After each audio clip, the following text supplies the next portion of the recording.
ఆత్మ తానే అక్షమగా విజ్ఞాపము చేయుచున్నాడు.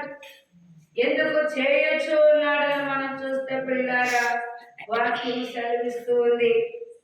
ఆత్మ నడిపింపు ఎలా ఉంటుంది అంటే వాక్యం బోధించినప్పుడు బోధకుడు ఇంటికాడ ఒక అంశం రాసుకొని వచ్చాడు అనుకోండి, ఇక్కడికి వచ్చేవారు ఒక వారం వారికి ఏమి కావాలో ఆహారము నిలబడినప్పుడు ఆత్మ తనకు తానే పరిశుద్ధాత్మ దేవుడు ఎవరికి ఎక్కడ గుచ్చుకోవాలో, ఎవరిని ఎక్కడ సరి చేయాలో, ఎవరికి వంక ఉన్నదో దాన్ని సరి చేయడానికి ఈ వాక్యం బట్ట వాళ్ళని గుచ్చుకుంటుందట.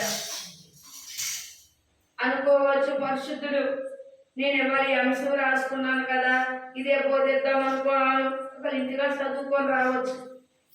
కానీ ప్రియులారా ఇక్కడికి వచ్చాక నిలబడాక పరిశుద్ధాత్మ దేవుడు తన బిడ్డలు వచ్చిన వారు ఏది అవసరమో వారికి అవసరమైనదో ఆ యొక్క వాగ్దానమే ఆ రోజు బయలుపరుస్తాడు. హల్లెలూయా హల్లెలూయా. ఆత్మసారమైన అనుభవాలు ఎలా ఉంటాయి అంటే మరి వచ్చే వారికి ఏం కావాలో ఏ ఆహారం పెట్టాలో వారికి ఆ రోజు ఆహారం అది పెడతాడు. ఆత్మ లేనివాడు నావాడు కాదు అంటే లెసనము రాసుకొని వచ్చి ఎలా కంఠోపాఠం చేసి దానినే ప్రత్యేకించగా కంఠోపాఠంగా అక్కడ ఏమున్నది సంఘంకి ఏం కావాలనేది కాదు. దీని రోజు నేను బోధిస్తాను, అదే బోధిస్తాను. అది ఇక్కడ ఆత్మ లేనివాడు నావాడు కాదు, ఆత్మసారమైన వాడు నిలబడినప్పుడు సంఘానికి ఏమి కావాలో, గొర్రెలకు మేత ఏం కావాలో పరిశుద్ధాత్మ దేవుడే ప్రత్యక్షముగా వారికి ఆహారం పెట్టి వాడై ఉన్నాడు. హల్లెలూయా హల్లెలూయా. అందుకే ఇక్కడ అంటున్నాడు 8వ అధ్యాయము 22వ వచనము, సృష్టికి ఇదివరకు వెళ్ళి బిడ్డల కనలేక ప్రాణమే విడిస్తుంది. అలాంటి స్థితిలో ఉన్న తల్లి బిడ్డను చూచి ఆ బాధను ఆ శ్రమను మరిచిపోతుంది.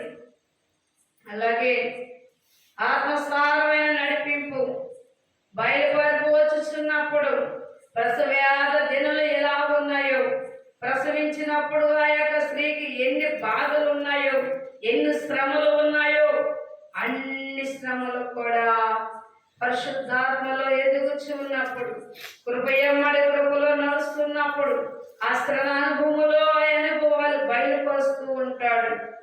బయలుపరిచి దాన్ని ఎప్పుడైతే బయలుపరిచాడో ప్రతిదినాలు డెలివరీ అయిన తర్వాత బిడ్డను చూసి తల్లి ఎలా మూర్చిపోతుందో కృపయమ్మడిలో కృప నడిపించని ఆత్మ కూడా ఆ శ్రమను గుర్తు రానివ్వదు. హల్లెలూయా హల్లెలూయా.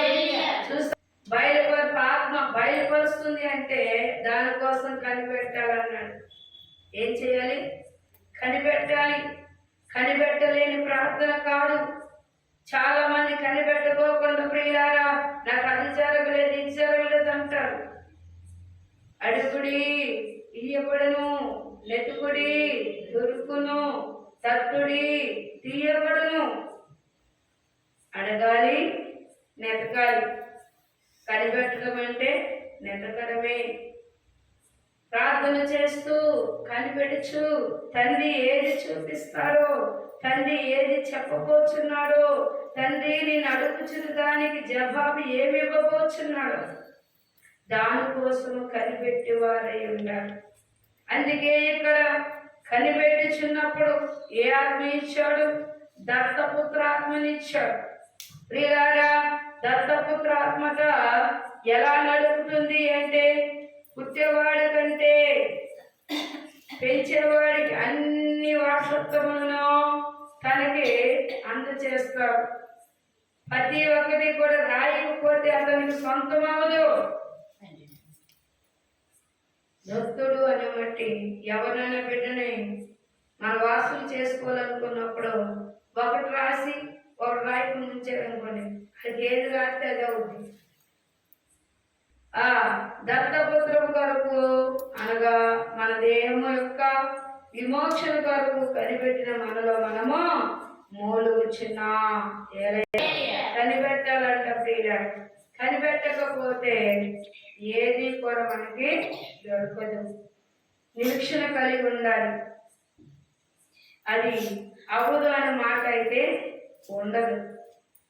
దేన్ని మనము కావాలనుకుంటున్నామో అది అయ్యేదాకా నిరీక్షణ కలిగి ఆయన వైపు చూడాలంట. నాకు కావలేదు ఏంటి, నాకు కావలేదు అవుతుంది. నీకు ఒకవేళ లేటుగా అవుతుందేమో, ఆ లేటు ఇంకేదో చేయాలని దేవుడు అనుకుంటున్నాము. అది ఒకవేళ నీకు అద్భుతంగా దేవుడు జరిగించాలనుకుంటున్నాడేమో ఆ కార్యము. అయ్యా ఇప్పుడే కనిపెట్టు, నువ్వేం అడుగుచున్నావు అది ఇవ్వడానికి అద్భుతంగా దేవుడు చేయగల సమర్థుడు. హల్లెలూయా, హల్లెలూయా.